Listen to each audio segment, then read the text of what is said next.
es también minimizar ese clima contrario a la gestión de crisis por parte del gobierno.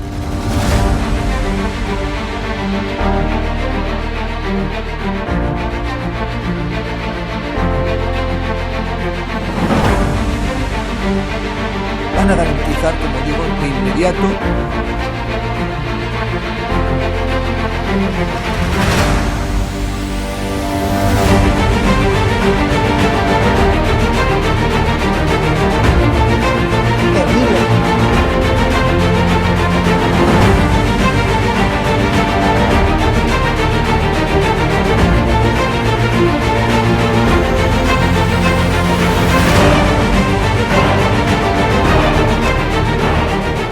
No se trata de limitar la libertad de expresión, pero sí se trata de limitar el que se puedan vehicular falsedades a través de los medios de comunicación que hoy son los periódicos, las radios, las televisiones y también las plataformas digitales.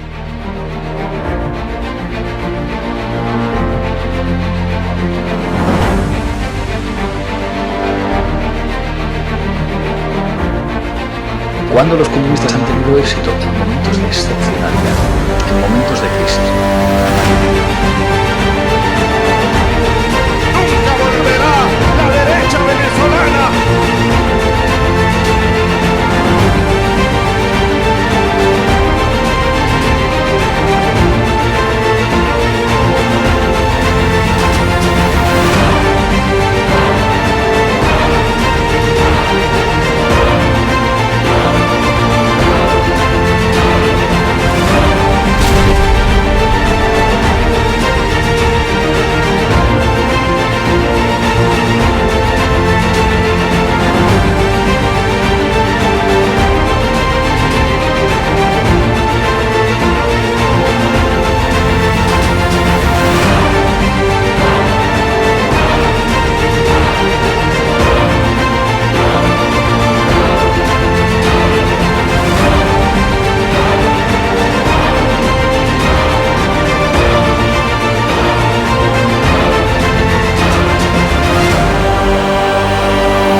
Y estado de alarma le molesta mucho a Podemos, así que seguir trabajando. Muchas gracias.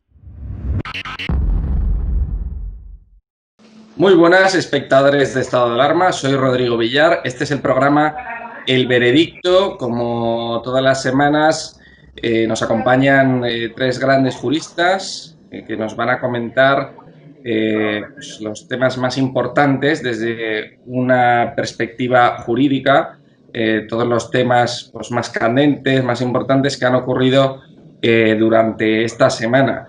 En concreto vamos a hablar de que el Supremo ha archivado el Delfigate, el famoso caso de la vicepresidenta de Venezuela, Delcy, que pisó territorio español cuando no podía hacerlo, cuando no podía pisar territorio europeo. El Supremo ha archivado pues este caso a pesar de que vulneró, pues como estoy diciendo, el veto de la Unión Europea. Este es un tema muy importante porque en toda la prensa, en todos los medios de comunicación, están diciendo que Ábalos de alguna manera se ha librado, se ha salvado, pero yo creo que nuestros invitados nos van a dar una perspectiva diferente y yo creo que no está del todo resuelto. Vamos a comentar también un tema bastante grave que ha ocurrido en esta semana, que ha salido también a la luz, que es el tema de la separación de poderes. La fiscal que investiga a Podemos es asesora del gobierno en una comisión de justicia.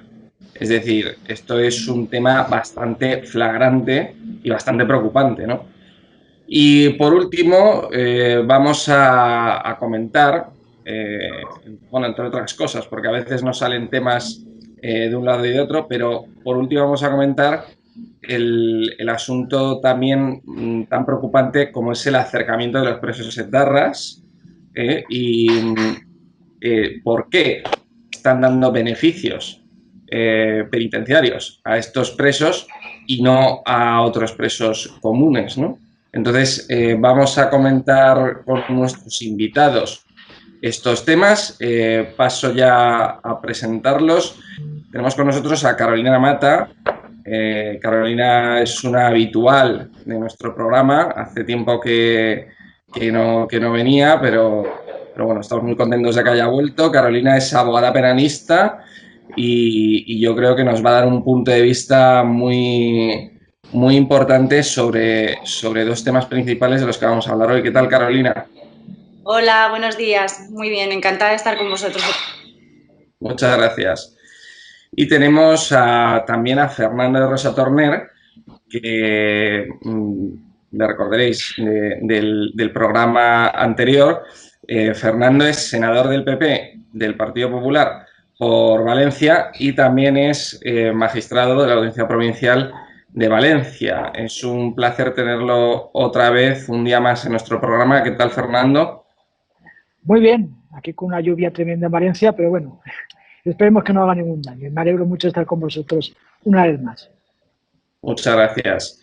Y, por supuesto, no podía faltar nuestro querido Agustín, que ya es un habitual, es, como decía el otro día, ya no es ni un habitual, es ya como de la familia del programa. Así que le doy la bienvenida otra vez a Agustín, que es un grandísimo penalista. ¿Qué tal, Agustín? Buenas tardes, un placer volver a ver a doña Carolina y por supuesto a don Fernando y compartir con ellos un rato de conversación jurídica. Muy bien.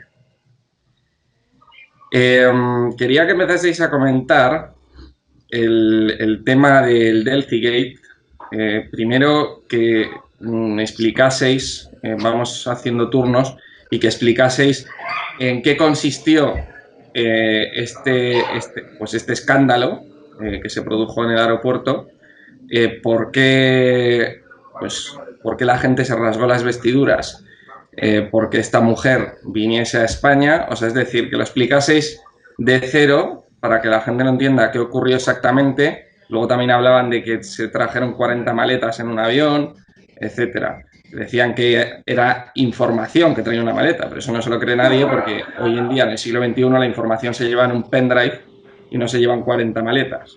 Entonces, por eso decían que en esas maletas llevaba también dinero, etcétera, ¿no? Esta mujer no puede pisar suelo europeo, pero parece ser que nos ha sorprendido a todos que el Supremo ha archivado este caso, ¿no? Empiezo por Carolina y voy pasando turno. Carolina.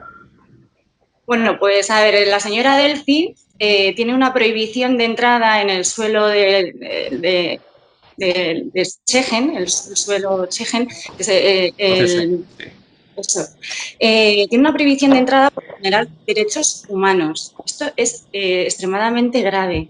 Entonces, a la vista de las 11 versiones que dio el ministro Ábalos del motivo por el que esta señora parece ser que entró en territorio Schengen, yo como jurista asesoré para que solicitaran la cautelarísima ante el juzgado de guardia en Plaza de Castilla para, a la vista de estas 11 versiones totalmente dislocadas e inverosímiles todas, amparadas también por el presidente del Gobierno, pues decidimos solicitar una de guardia de Plaza de Castilla que también pues intuyó que podía haber algún tipo de infracción en esta actuación. Así acordó que se retuvieran las grabaciones del aeropuerto de Barajas para determinar si efectivamente la versión del ministro Ábalos era real o no era real. Y parece ser, se ha determinado, y además por la sentencia del Tribunal Supremo, que nos mintieron deliberadamente. La sentencia del Tribunal Supremo sí ratifica que entró en territorio Schengen, que entró en territorio español. Sí ratifica esto. Entonces está dando esta sentencia del Tribunal Supremo un par de collejas. Primero, una colleja al ministro Ábalos por mentir. Y otra colleja también al juez que ha sobreseído la causa en Plaza de Castilla, porque tampoco hay que olvidar que se ha sobreseído en Plaza de Castilla. El juez de Plaza de Castilla entendió que esta señora no entró en suelo Schengen, pero es que esto no es así, ratificado por la sentencia del Tribunal Supremo y además por otras resoluciones del Tribunal Constitucional que determinan que el aeropuerto es suelo español. Por lo tanto, está clarísimo que nos han mentido desde presidencia, desde este gobierno infame. Y, en segundo lugar, que esta señora vulneró una directiva de la Unión Europea, una prohibición de entrada y con el amparo y la connivencia de nuestro gobierno. Dicen que el tribunal de 5 jueces presidido por Manuel Marchena considera que el incumplimiento de las decisiones de política exterior de la Unión Europea está sometido a control político, pero no a responsabilidad penal. No, lo puedo compartir. Lo comparto, lo respeto, es una resolución del Tribunal Supremo, es así, no hay discusión, pero tiene una relevancia política muy grave. No, está bien, no tiene relevancia penal, porque es una cuestión política, que es lo que dice el Tribunal Supremo, pero es una cuestión extremadamente grave. Y yo creo que el ministro Ábalos tendrá que dar algún tipo de explicación al respecto. Fernando. Bueno, como se decía, lo importante es que el Tribunal Supremo ha vuelto a definir lo que es zona de espacio aéreo español, zona de España, los aeropuertos. Eso es lo importante de la sentencia. Porque la sentencia de primera instancia, como muy bien se ha dicho, el juez parece que hizo una interpretación de lo que era suelo español en los aeropuertos, totalmente contraria a la doctrina del Tribunal Constitucional y del Tribunal Supremo. Y, por tanto, eso es lo primero que tiene importancia en la sentencia. Desde el momento en que se entra en espacio aéreo, el avión, en este caso, de la señora Delcy, acusada de graves delitos contra los derechos humanos, entra en espacio aéreo español, es espacio europeo.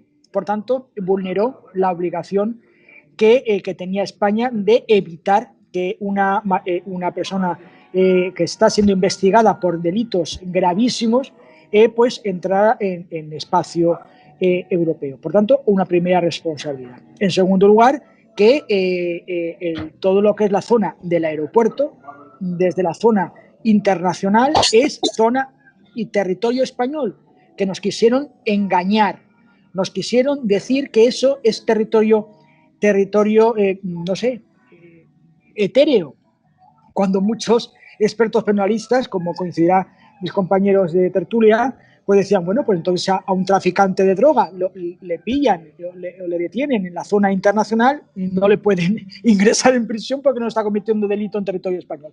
Era un absurdo a lo que nos había llevado esa resolución de primera instancia del juez de la audiencia. El Tribunal Supremo lo resuelve y lo que ha dicho es que hay responsabilidad política, es decir, contravenir una orden o un acuerdo internacional de España de decir que se prohíbe la entrada de una determinada persona a territorio de Schengen, pues que no es prevaricación y que, por tanto, sí que tiene que tener una responsabilidad política. Y eso es lo importante.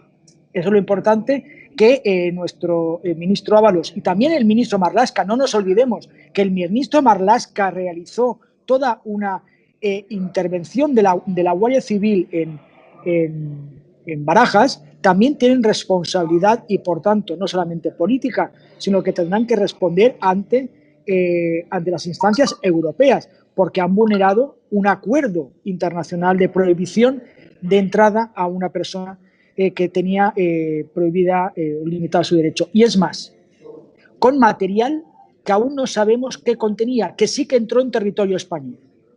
Sí que entró en territorio español. Es decir, 40 maletas que, como muy bien decía Rodrigo, no podían contener papeles, porque hoy en día con un pen simplemente se tiene toda la información. Por tanto, contenía objetos que debían de tener gran volumen para poder realizarlo. Más que dinero, que también hoy en día por la ingeniería financiera no hace falta llevar maletines con dinero, lo que dicen era que llevaba oro y del fondo de Venezuela, que ya sabéis que hay sospechas que a través de Turquía se está blanqueando pues está introduciendo ese oro de los fondos de Venezuela. Y eso es lo que se tiene realmente que investigar. Eso es el segundo paso. ¿Qué se introdujo en España de una forma ilegal? Porque no podía ser por valija diplomática, porque esa persona no podía utilizar la vía diplomática para entrar en España. Por lo tanto, queda ese resquicio que creo que los tribunales han pasado por alto y es lo que hay que centrarse. Fernando, pero ¿cuál sería? Porque si el Supremo ha dicho que esto no se puede llevar por la vía penal, sino que es un asunto político, ¿cuál sería la vía adecuada para imputar de alguna manera a esta mujer y a Ábalos y demás? ¿Habría que ir a instancias supranacionales como la Unión Europea, como el Tribunal de Justicia de la Unión Europea, o cómo se podría hacer? El Tribunal Supremo lo que ha manifestado que la conducta en sí misma no es atípica. Es atípica porque en los tratados internacionales su vulneración no responde dentro del ámbito de la prevaricación penal española. Por lo tanto, estamos en un ámbito político, porque es un un acuerdo internacional que impide la entrada de esta señora en territorio europeo. Por tanto, se tendrá que poner en manifiesto tanto en el Parlamento Europeo, donde se ha denunciado esa actuación, y ante la propia Comisión Europea.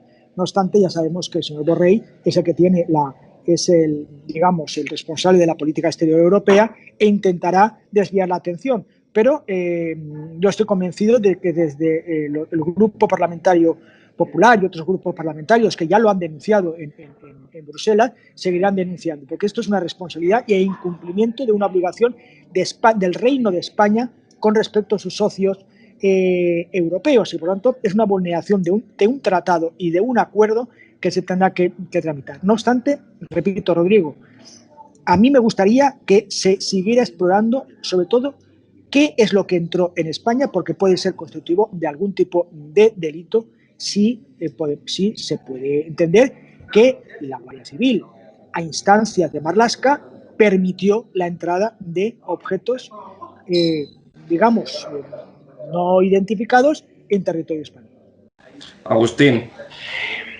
Vamos a ver. Yo no estoy muy de acuerdo de salida con el planteamiento político que se hizo por parte de las formaciones que intentaron judicializar este asunto. Y digo el porqué.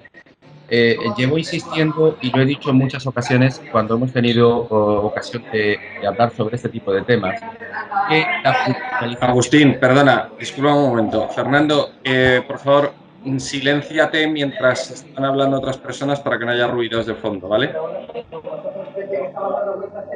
Silenciar, David, por favor.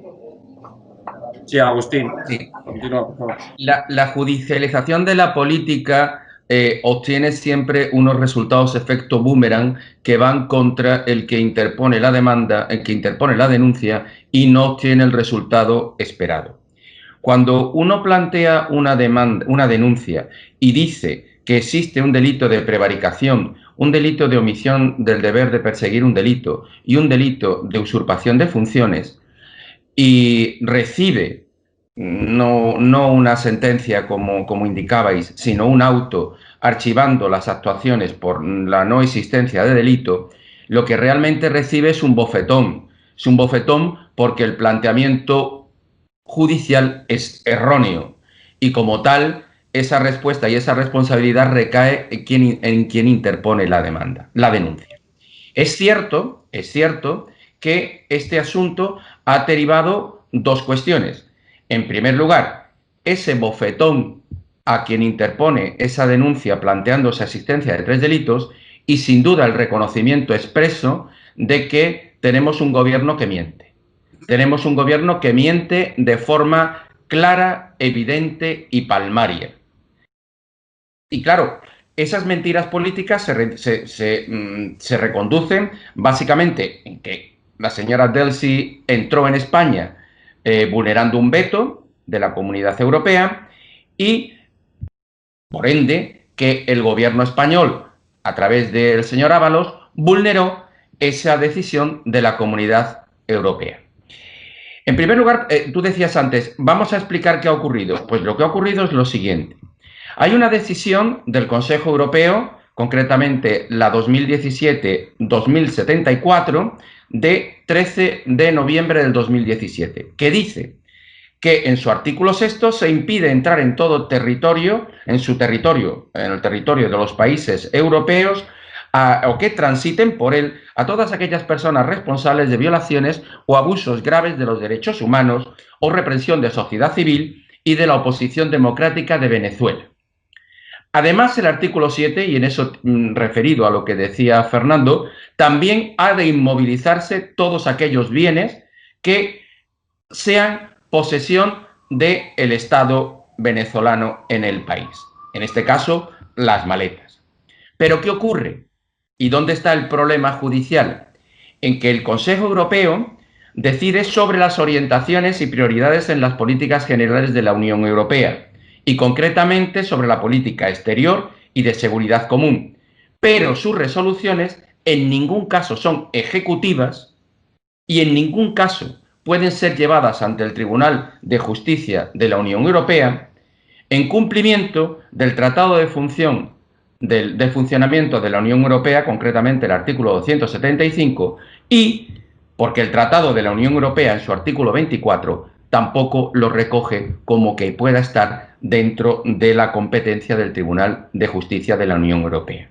Por lo tanto, entiendo que para hacer una crítica política de lo que evidentemente resulta las mentiras dichas por el señor Ábalos, como decía Carolina, por 11 versiones diferentes, o como perfectamente planteaba igualmente Fernando, de oiga, el territorio español que a día de hoy tenga el Supremo que definir de nuevo qué es el territorio español resulta cuando menos paradójico, y resulta paradójico que se lo tenga que explicar a nada menos que al ministro de Transporte.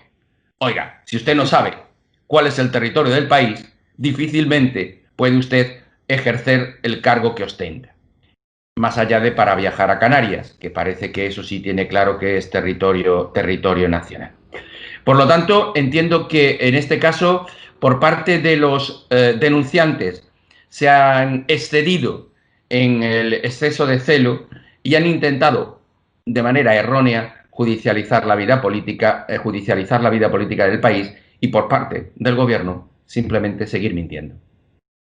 Carolina, tú querías hacer una intervención, sí. Yo quería intervenir más que nada porque yo participé en esta estrategia jurídica, porque mira, aquí hay dos vías, la del Tribunal Supremo contra Ábalos o la que presuntamente podría haber incurrido algún tipo de responsabilidad los funcionarios del aeropuerto a la hora de permitir la entrada de esta señora en territorio aéreo. ¿Vale? Entonces, a la vista de las versiones contradictorias que el ministro estaba dando, que eran 11, que es tremendo, decidimos, o yo pensé, que sería conveniente rebatir esta mentira que era a todas luces así, reteniendo las grabaciones a través de una medida cautelar. Simplemente informar de estos hechos al juez de guardia y solicitar una cautelarísima para retener esas cintas.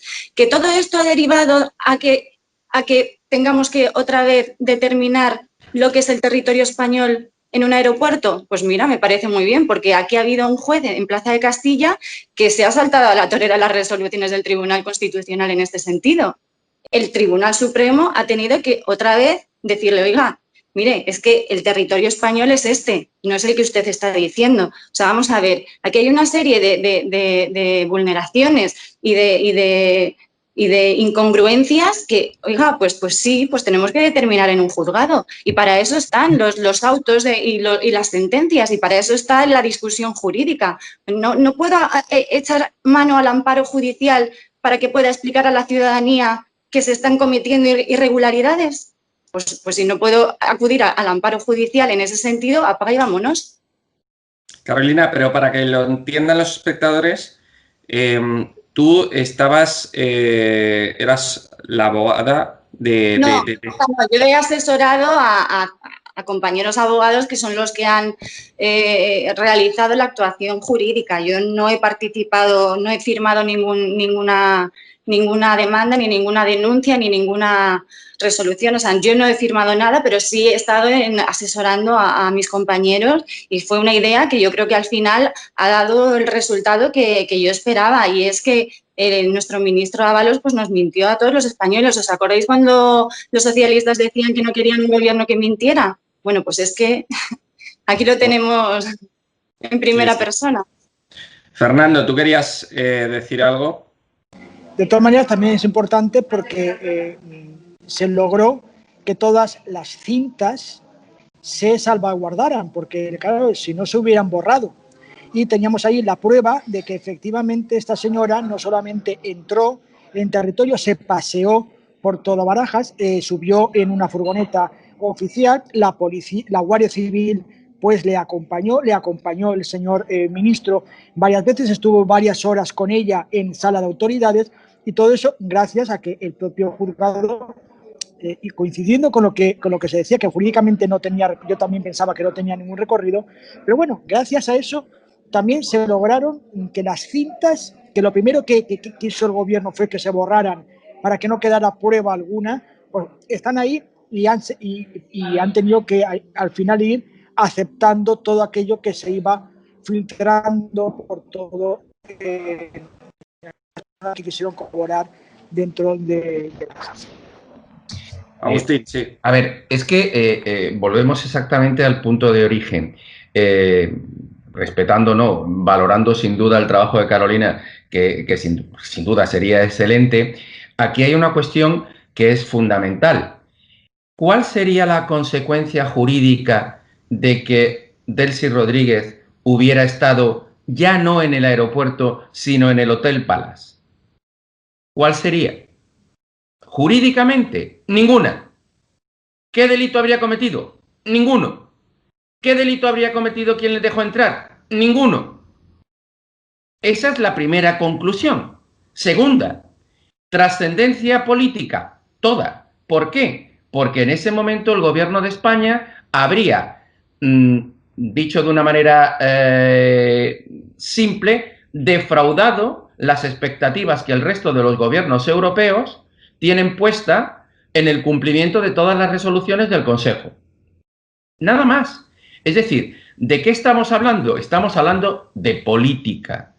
Y en ese caso trasladamos, cambiamos el veredicto y hacemos el Parlamento o hacemos tertulia política. Pero jurídicamente no hay ningún motivo para que a ninguno de los funcionarios que pudo dejar entrar en la parte de tránsito, en la parte del aeropuerto, o incluso si hubiera querido dormir esa noche en el Palace, no habría habido ninguna limitación.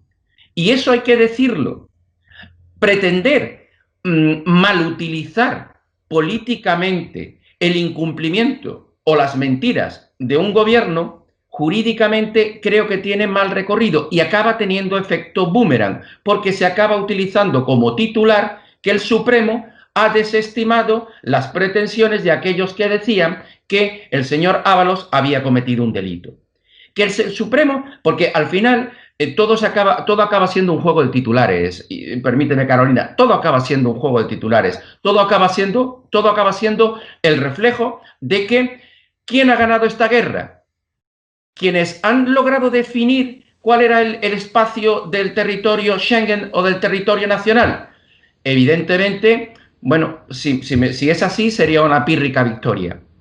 Al final, de lo que se trata o de lo que se pretende aducir es, ¿se ha cometido un delito? Obviamente no. Obviamente no. ¿Se ha mentido? Claro que sí. Y eso es lo que deben los políticos, en este caso Fernando, en este caso pedir esas responsabilidades en Europa del incumplimiento por parte de un gobierno que es absolutamente, en este caso sí felón, en este caso sí mentiroso. Y esa es para mí, perdonadme, la clave de todo esto.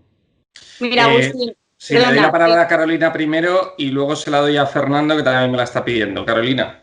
Vamos a ver, vulnerar una prohibición de entrada, estamos de acuerdo que no es delito, pero también estamos de acuerdo que cuando una persona del común, que no es la Delcy Rodríguez ni es un personaje relevante, cuando entra en territorio español vulnerando la prohibición de entrada, ¿sabes qué es lo que ocurre?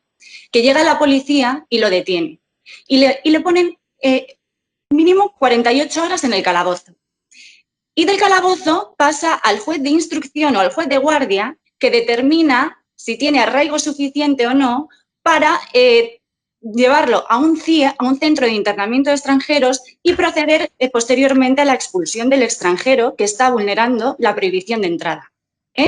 Entonces, esta señora, si decidiera, como has dicho, Agustín, pernoctar en el Palace, lo que tendría que haber llegado es la Policía Nacional, detenerla, ponerle los grilletes, como hacen a mis clientes cuando vulneran una prohibición de entrada, y se lo llevan al calabozo. Y se la llevan al calabozo. Y de ahí ya, pues ya veremos qué es lo que tenemos que hacer. Pero esto es así. Y esto es que es así, porque yo, anda que no he tenido clientes que los han detenido por estar ilegales y se han pasado 48 horas en un calabozo y se han pasado 15 días en un centro de internamiento de extranjeros. Y ha tenido que ser un juez de instrucción el que tenga que decir, bueno, pues le damos la libertad o le expulsamos del país. ¿O no? La Delphi en un CIE de España, durmiendo 15 días en un CIE en España, hubiese sido digno de ver. Hubiese sido digno de ver. Agustín, sí, por alusiones, esto y luego se lo... Muy concretamente. Es que, porque yo creo que acaba siendo una cuestión terminológica, es que no tiene prohibida la entrada, es el gobierno el que debe de impedir la entrada, que es bastante diferente. Es decir, el artículo 6 de la decisión del Consejo de Europa lo que dice es que se debe impedir la entrada. Una vez que entra, si el gobierno no le impide la entrada, no existe ninguna prohibición legal para que entre. No es lo mismo que aquel que tiene prohibida la entrada. Es un matiz importante y sobre todo jurídicamente hablando. Impedir la entrada es una responsabilidad del gobierno, que si no la cumple y entra, desde el momento en que entra, está legalmente en el país. Simplemente esa matización. Fernando. Bueno, la cuestión fundamental es que España, con esta resolución del Tribunal Supremo, se ha convertido en un país poco fiable cara a la Unión Europea. Y eso realmente es lo importante de toda esta cuestión. Porque a lo mejor, como muy bien decía Agustín, a lo mejor aquí en España es un titular, el Supremo ha archivado y puede tener cierto recorrido. Pero en Europa, que tienen memoria de elefante, eso no ha caído bien, porque España se convierte en un país no fiable a la hora de cumplir los acuerdos internacionales de impedir a determinadas personas que entren en territorio europeo. Y eso es muy grave, porque es un suma y sigue a la imagen de España como país poco fiable, que hemos visto la llamada de atención con la reforma del Poder Judicial, con la llamada de atención sobre la utilización de fondos económicos, sobre determinadas medidas que Europa están diciendo que España es poco fiable. Y eso en Europa se paga. Y eso realmente es la importancia de esta resolución del Tribunal Supremo. No solamente que diga el aspecto jurídico penal, que bueno, que como muy bien decía Agustín, tiene el recorrido que tiene, es decir, todos sabíamos el recorrido que iba a tener. Pero sí las frases, los párrafos de la sentencia que está diciendo que España tenía una obligación no de prohibir la entrada, sino de impedir la entrada de esta persona porque así lo acordó con la Unión Europea. Y no lo ha cumplido. Y eso creo que es lo importante, porque esa resolución de un tribunal como el Tribunal Supremo es la muestra que se va a llevar a Europa. Y decir, señores de la Comisión Europea, España no es fiable, no cumple sus acuerdos y está en colaboración con regímenes dictatoriales que han sido declarados regímenes totalitarios que vulneran los derechos humanos. Y eso en Europa no se perdona. Bueno, vamos a pasar al... Sí, Agustín. Totalmente de acuerdo con Fernando. Total y absolutamente de acuerdo con Fernando, porque esa sí es la clave. Que España se convierte en un gobierno que no cumple las decisiones, orientaciones que establece el Consejo de Europa. Eso es realmente la clave de esta historia, pero es que eso se sabía desde el minuto 1 sin necesidad de acudir a la vía judicial. Porque antes decía Carolina una frase que me parece absolutamente clarividente. Todo aquello no era delito. Cuando, pues claro, cuando no existe un delito, no hay que acudir al juzgado de instrucción, porque no es el lugar adecuado. Y me parece absolutamente paradigmático. Es decir, si Carolina afirma categóricamente, oiga, es verdad, todo esto no era delito, pues oiga, cuando no hay delito, no hay el camino, no es nunca el del juzgado de instrucción. Carolina, ¿querías comentar algo o pues, si no pasamos al siguiente bloque? No, que lo que ha quedado claro es que el ministro Ábalos nos ha mentido deliberadamente y es una vergüenza. Pues muy bien.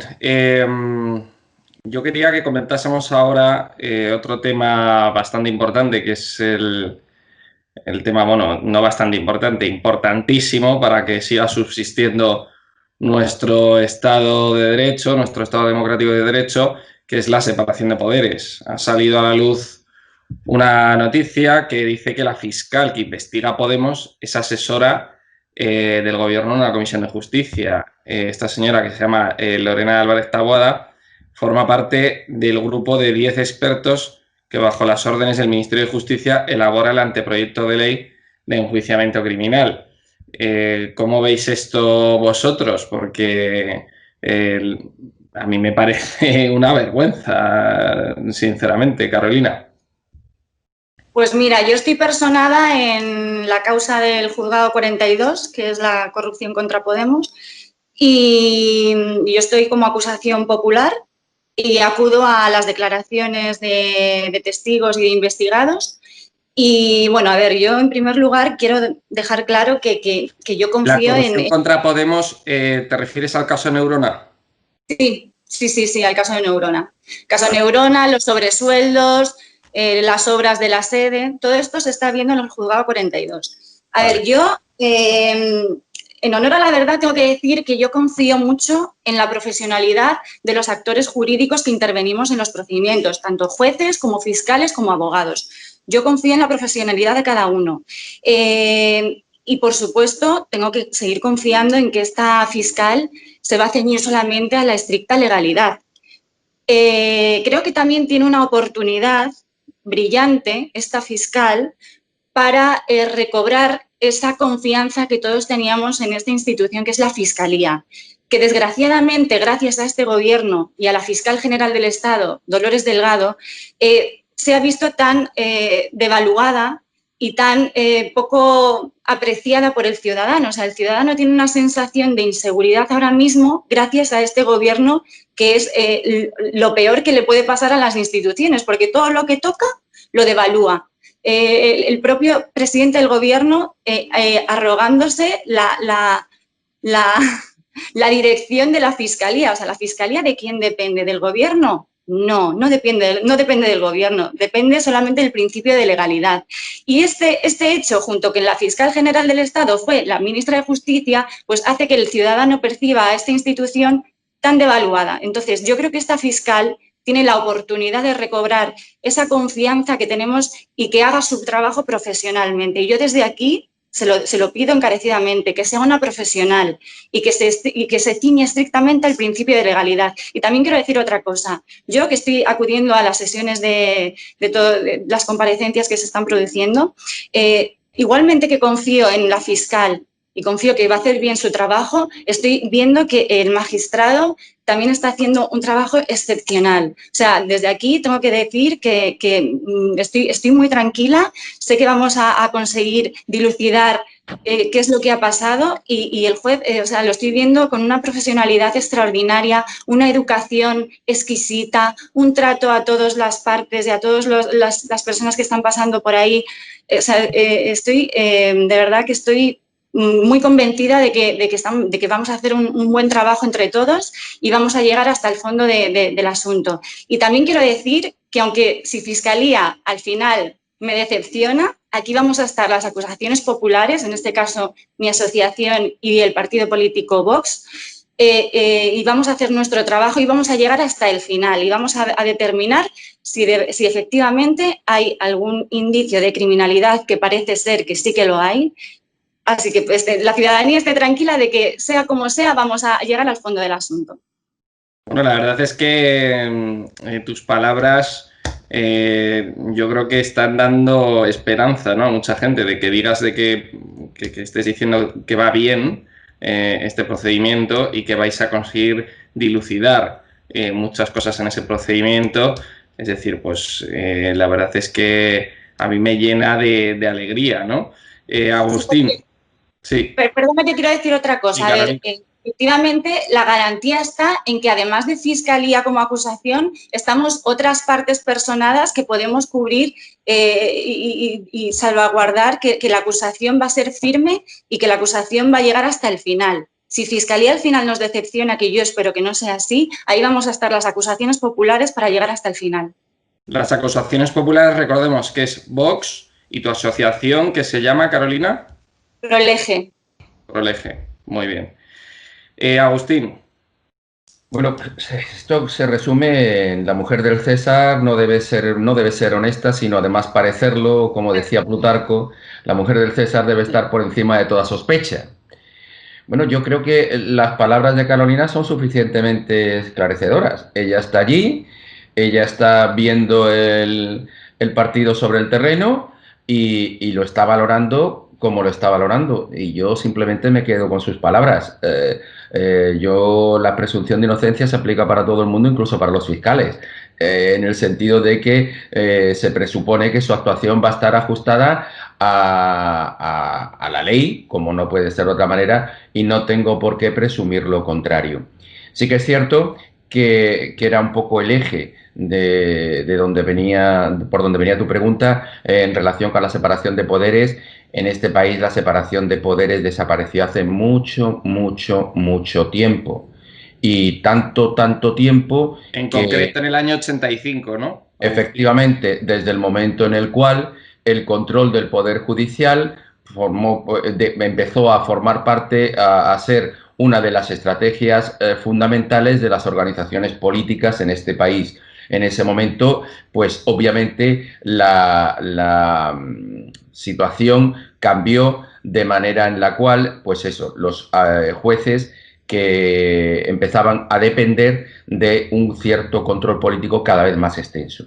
Sí me gustaría hacer una reflexión, porque fíjate, a esta fiscal se le imputaba, por decirlo de alguna manera, abro comillas y cierro comillas en la palabra imputación, el hecho de haber formado parte de la comisión de la elaboración de la ley de enjuiciamiento criminal que va a entrar en vigor y que va a reformar la de hace ya 2 siglos que nos ocupa.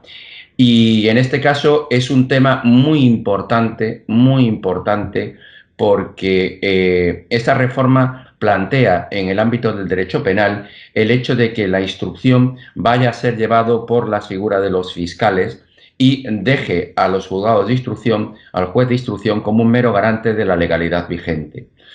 Eso supone un gravísimo problema, o una gravísima responsabilidad, mejor dicho, para la figura del fiscal. El fiscal entonces se tiene que reforzar incluso más su independencia, y la figura del fiscal tiene que estar absolutamente ajena a cualquier control o influencia de tipo político, desde el momento en el cual el fiscal va a ser el que decida qué es un hecho delictivo y qué no lo es. Me preocupa mucho que un gobierno que ha situado como fiscal jefe a alguien que fue ministro de Justicia, que tiene como pareja a un juez prevaricador y que sin duda tiene unas vinculaciones marcadamente políticas e ideológicas, se conviertan o tenga la posibilidad de establecer las directrices de qué es delito y qué no lo es en este país. Tenemos con nosotros también a Fernando de Rosa, que es político. Fernando, ¿tú qué opinas de esto? Porque del tema de la separación de poderes que hablaba Agustín, porque tú perteneces al Partido Popular y al Partido Popular pues está también interesado en pactar con el PSOE para repartirse los jueces en Consejo General del Poder Judicial. Tú, como miembro y senador del Partido Popular, ¿qué opinas de esto? Con respecto al tema que estábamos hablando, Sí. que era inicial, y luego que te contestaré, Rodrigo,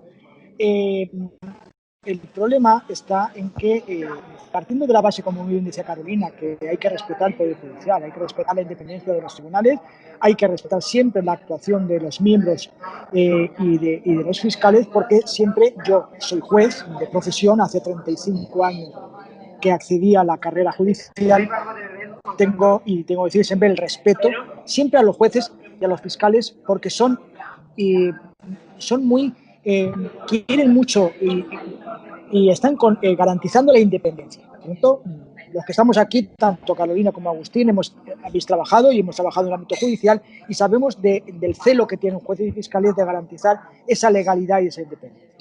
Dicho eso, la muestra más evidente de que es un error que la fiscal general del Estado sea Dolores Delgado, por muchas circunstancias, pero la primera es que, a diferencia de lo que ocurre en los juzgados, en los jueces, que la independencia la lleva la propia condición de juez, los fiscales son dependientes jerárquicamente de la Fiscalía General del Estado. Por tanto, igual que a un juez no se le puede separar más que por las causas legalmente establecidas o que se abstenga o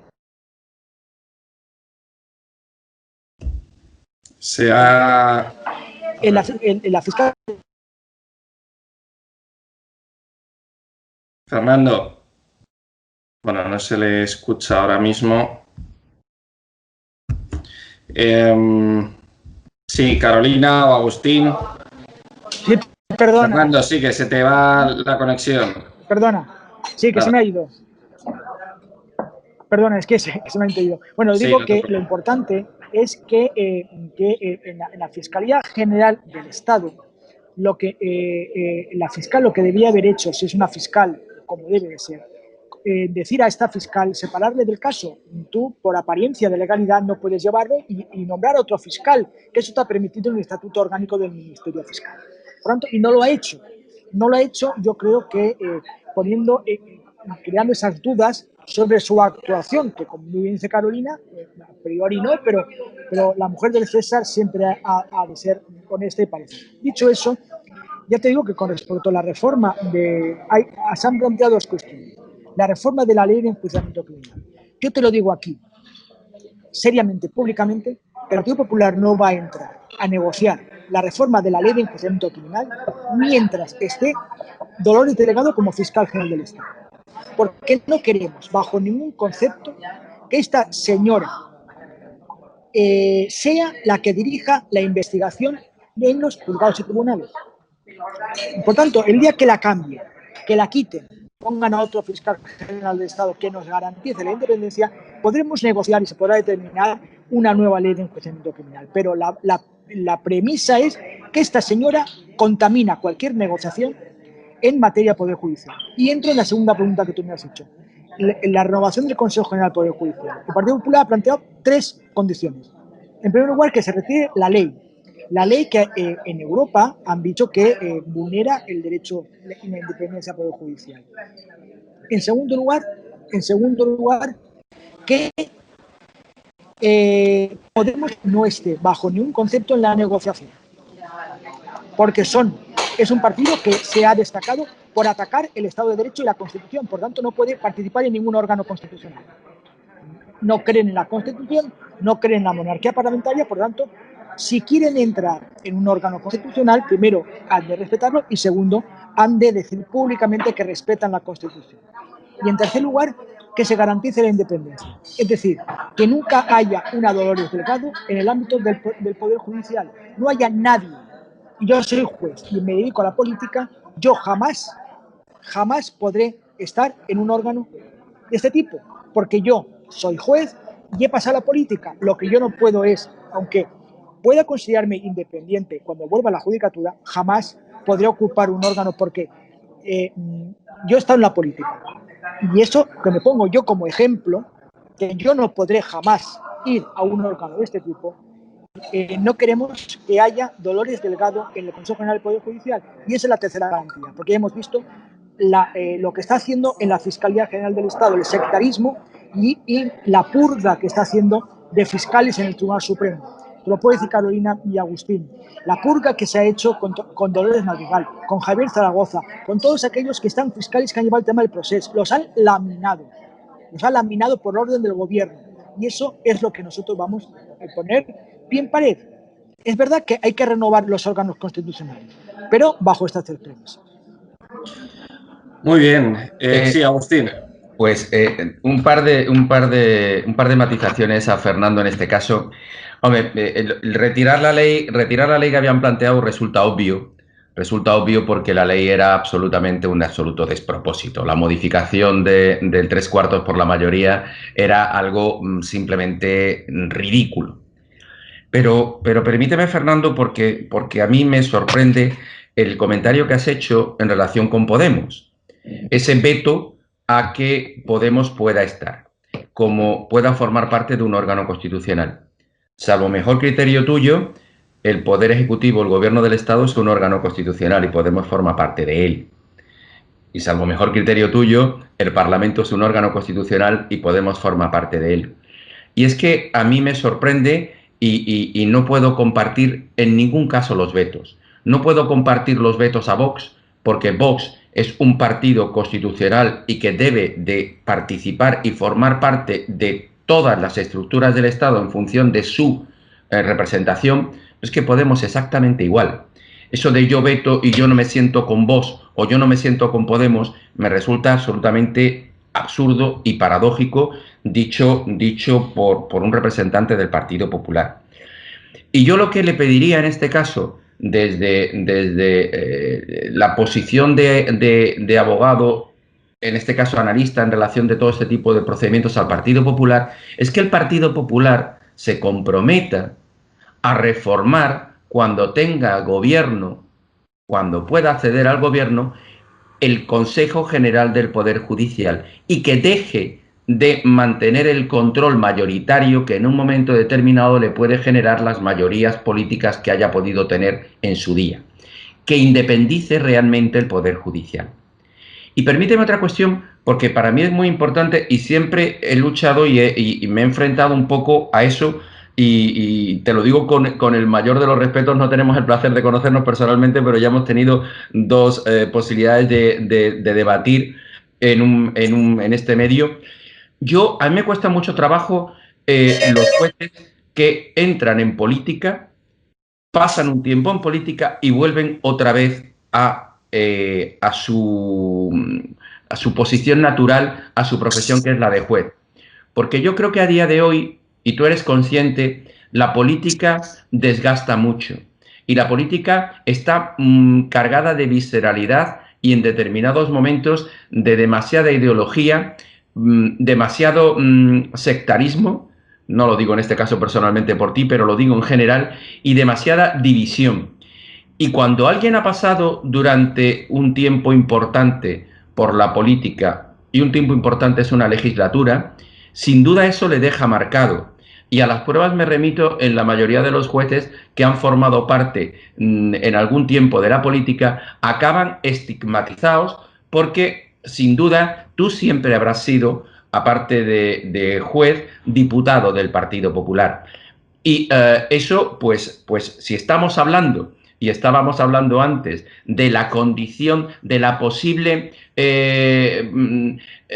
digamos, contaminación que podría tener una fiscal por el hecho de haber participado como asesora del gobierno en la elaboración de una ley, imagínate el nivel de contaminación que puedes tener tú o puede tener cualquier otro tipo de magistrado que, llegado el tiempo, tenga que analizar el posible comportamiento de un dirigente de un partido que haya sido rival. A mí me resulta muy, muy complejo el poder analizar o el poder ver como a alguien objetivo, a un juez que siempre, como decía Carolina antes, siempre confío en la honestidad de todas las personas que forman parte, de todos los operadores jurídicos que forman parte de la Administración de Justicia, pero me cuesta mucho el considerar que alguien que ha formado parte de la batalla política pueda regresar a su juzgado y al ponerse la toga se quite todas esas consideraciones y todas esas heridas de guerra que ha tenido en la batalla política. Discúlpame, es mi opinión. Fernando, por alusiones, sí. Por supuesto, yo en primer lugar no coincido con Agustín en que haya vetos. Yo creo que hay partidos que formen parte del gobierno o que formen parte del Parlamento, depende de la voluntad popular o depende del gobierno de turno. Pero sí, formar parte del Consejo General del Poder Judicial sí que depende en este caso del Partido Popular. Y el Partido Popular puede decir que no se sienta a negociar con Podemos, como creo que hay vetos absolutamente en este país, como por ejemplo con Bildu. Con Bildu yo no me voy a sentar ni a tomarme una cerveza, porque son gente que no condena el terrorismo y son aquellos que quieren destruir el régimen constitucional y por tanto yo le veto y punto. Por tanto, pues sí, estoy de acuerdo. Las cosas hay que llamarlas como por su nombre. Entonces, por tanto, perdóname Agustín, pero sí que hay vetos en política, porque hay líneas rojas, que es la dignidad, y la decencia. Y como yo me parece indigno e indecente pactar con partidos que quieren destrozar lo que nuestros padres hicieron en el año 78, pues yo personalmente, y te estoy hablando desde mi punto de vista, creo que estoy totalmente de acuerdo con la posición del Partido Popular de decir que con Podemos ni agua. Se podrá a lo mejor negociar pues si una carretera de Guadalajara a Teruel se haga o no se haga. Bien, pero negociar el régimen y negociar los asuntos medulares de este país, nunca. Ya no te digo con Bildu ni agua. Eso es la postura de vetos. Pues sí que pueden haber vetos porque es la decencia y la dignidad. En segundo lugar, lo que tú personalizabas en mí, evidentemente, un juez que se dedica... No lo digo con acritud, sino es verdad, tú lo has dicho, yo te lo digo de verdad. Yo te he dicho que como juez que me he dedicado a la política, lo que yo no voy a formar parte nunca de un órgano constitucional. No, porque creo que hay que garantizar esa independencia.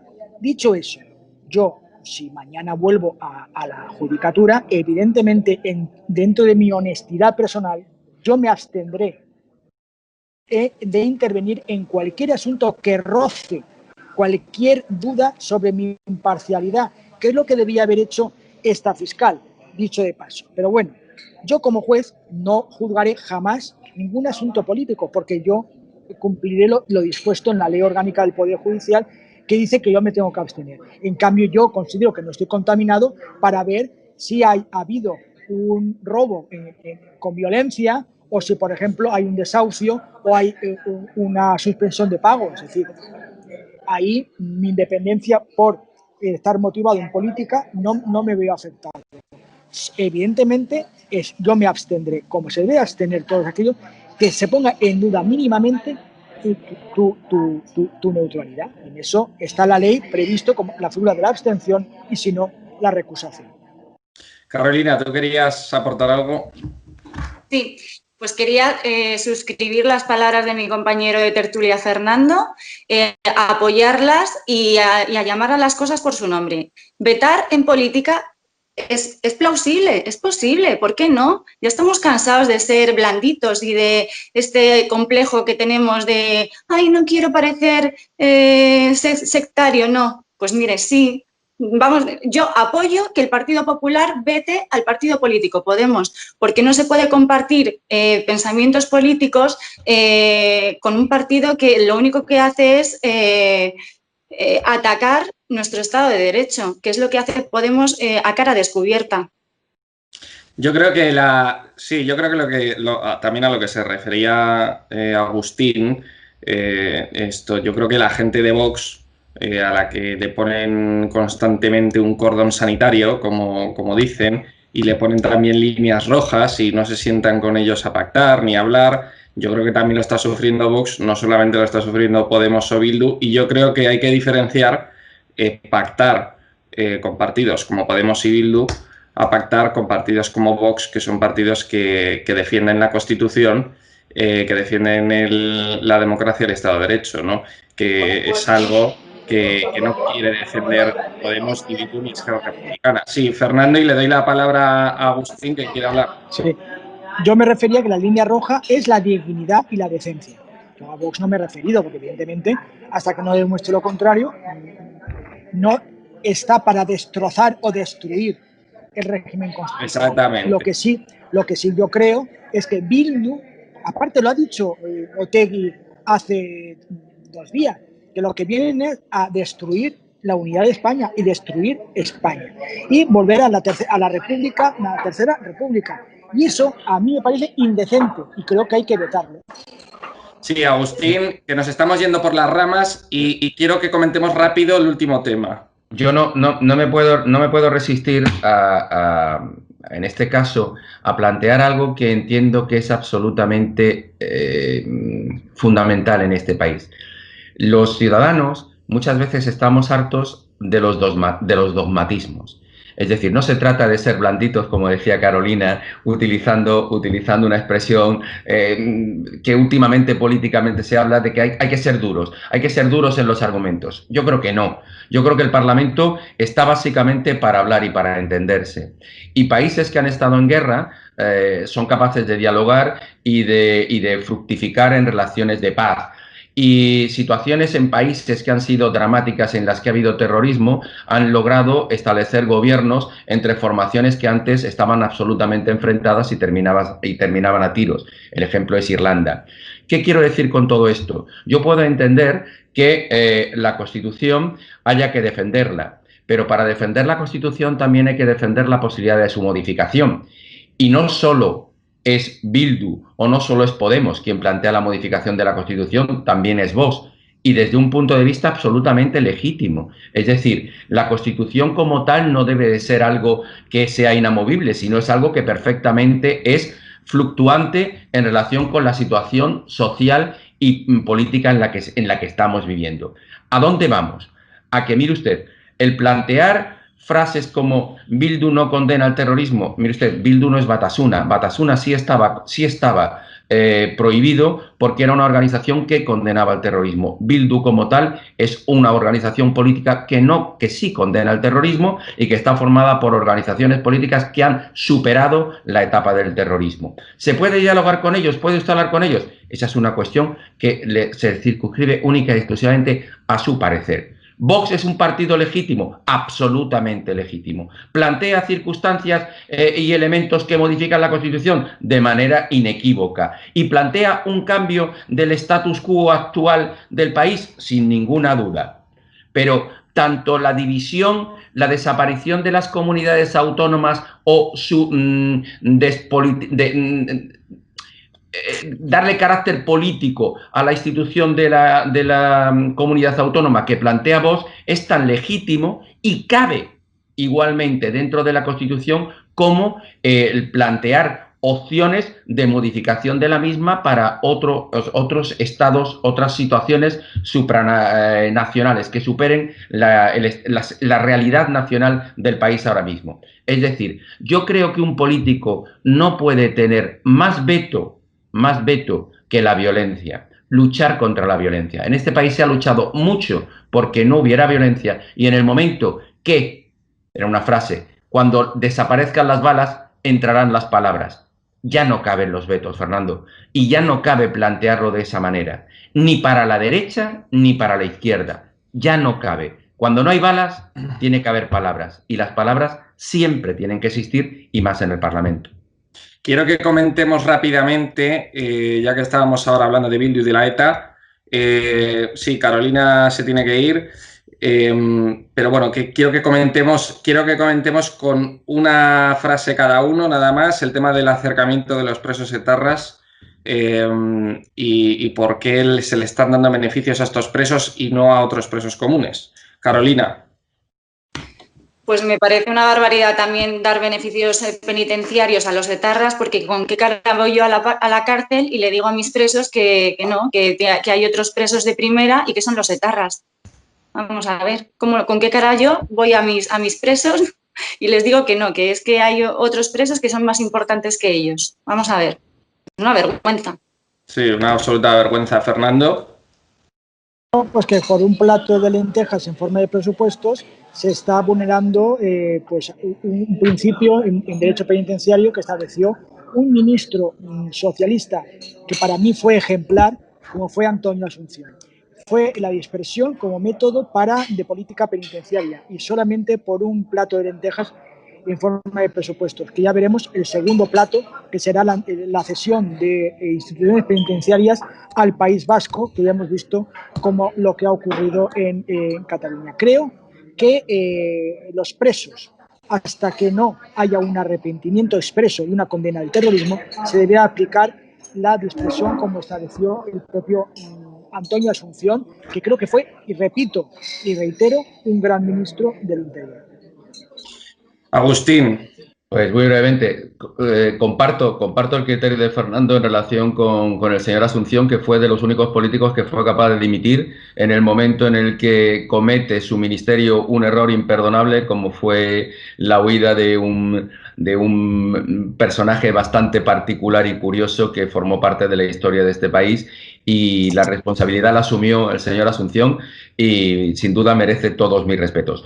En relación con esto, decir que a mí lo que me escandaliza son determinados privilegios como, y es un privilegio, el hecho de que el gobierno haya permitido 11 visitas de Bildu a presos de ETA durante el estado de alarma, porque eso sí es un privilegio. El estado de alarma prohibió e impidió que los presos que tiene Carolina y que defiende Carolina y los que yo defiendo hayan tenido visitas durante todo este tiempo. Y no entiendo nada más que desde un punto de vista político y de utilización política la admisión por parte del gobierno de que miembros de Bildu fuesen a las cárceles a hablar con presos. Dicho eso, entiendo, Fernando, con todo el respeto, y Carolina exactamente igual, que en primer lugar el acercamiento no es un beneficio penitenciario, en ningún caso es un derecho que tienen todos los presos que están en las prisiones, teniendo en consideración que de lo que se trata es de que estén lo más cerca de los familiares, porque la prisión en ningún caso su estado se va a rebajar ni su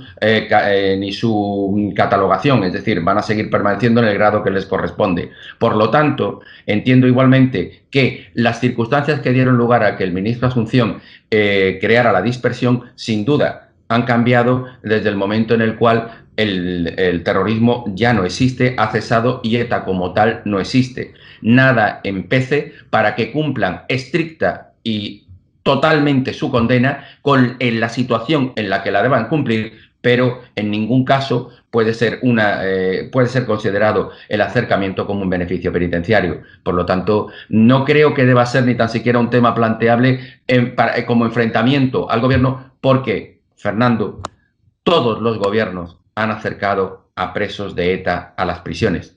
Todos, incluyendo alguno que formaba parte del Partido Popular. Bueno, exactamente, pero siempre... Sí, Fernando, rápido, Fernando, que tenemos que terminar. No, solamente es verdad, se han acercado presos, pero aquellos presos que han consignado un arrepentimiento y que han colaborado con la justicia. Estos presos que se están acercando, como los asesinos del matrimonio Becerril, o como Miguel Ángel Blanco, o como Mújica, no se han arrepentido y no están colaborando para esclarecer los casi 400 asesinatos que quedan pendientes de esclarecer por parte de ETA. Por tanto, la política penitenciaria también es un elemento fundamental de la gestión del sistema penitenciario español. No es un beneficio, pero es también una manera de poder realizar ese tipo de política penitenciaria que es política de Estado. Fernando, Agustín, sí. Como tú perfectamente conoces, Fernando, dentro de la condena de los absolutos canallas que mataron a Asten y al concejal en Sevilla, o a todos aquellos que han sido víctimas del terrorismo, en ningún caso de la condena se especificaba que su pena de prisión tuviera que estar sometida a 1000 kilómetros. Tú sabes que eso era una pero eso es política penitenciaria. Es una cuestión de política penitenciaria y que como tal no empece lo más mínimo al cumplimiento estricto de las condenas a las que le han caído. No, pues que colaboren con la justicia y que esclarezcan los 400 asesinatos que quedan por esclarecer. Por tanto, y a partir de ahí, que se le dé un acercamiento, porque el matrimonio Becerril, sus hijos no pueden ver a sus padres, ni cerca ni lejos. Ya no los verán más en la vida. Y eso es muy duro, ¿eh? Y tú lo sabes, sin lugar a lo que sufren las víctimas del delito. Sin lugar a dudas. Bueno, Fernando, Agustín, muchísimas gracias por haber aceptado nuestra invitación, por haber participado en el programa. Carolina, que sé que tienes prisa, muchísimas gracias. Gracias a todos. Gracias a los tres. Y a todos los espectadores de Estado de Alarma, muchísimas gracias por habernos visto. Este ha sido el programa El Veredicto. Hemos tenido con nosotros a Carolina Mata, a Fernando de Rosa Torner, que es senador del Partido Popular y magistrado de la Audiencia Provincial de Valencia, y hemos tenido con nosotros también, un día más, como siempre, a Agustín Martínez. Hemos hablado de temas muy importantes, como es el asunto del caso Delcigate, que el Supremo lo ha archivado. Hemos hablado también de la separación de poderes, que bueno, ha salido esta semana un titular en prensa que nos ha preocupado mucho en cuanto a que se está volviendo a vulnerar la separación de poderes en España. Y por último hemos hablado de el acercamiento de estos presos etarras, estos beneficios que se les están concediendo, parece ser a cambio, como dicen algunos de nuestros invitados, por un plato de lentejas, por aprobar los presupuestos. Ha habido un toma y daca muy bueno entre Fernando de Rosa y Agustín. Así que muchísimas gracias por habernos visto. Un saludo a todos y viva España.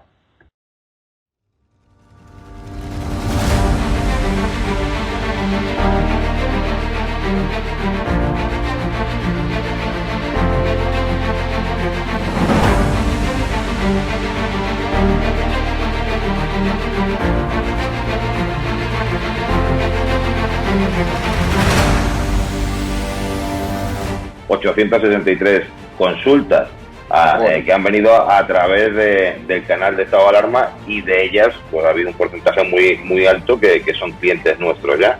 Yo la verdad que cuando di este paso de publicar, porque claro, yo no tengo ningún medio de comunicación como puedes tener tú, y mi forma de demostrar mi cabello y mi indignación con este... Pues voy a intentar a ver si puedo, que yo no soy políticamente correcto. Has sentado cátedra, apoyas un proyecto por la libertad de expresión, has puesto una pancarta contra el gobierno, te va mejor que nunca a pesar de la pandemia. Don Félix Revuelta, presidente de Naturhaus, propietario también de la Unión Deportiva de Logroñés, dueño de este hotel maravilloso donde nos has alojado. Está mal que lo diga, pero desde que me hice un poco famoso por mis expresiones en contra de este gobierno socialcomunista, mi negocio ha ido para arriba.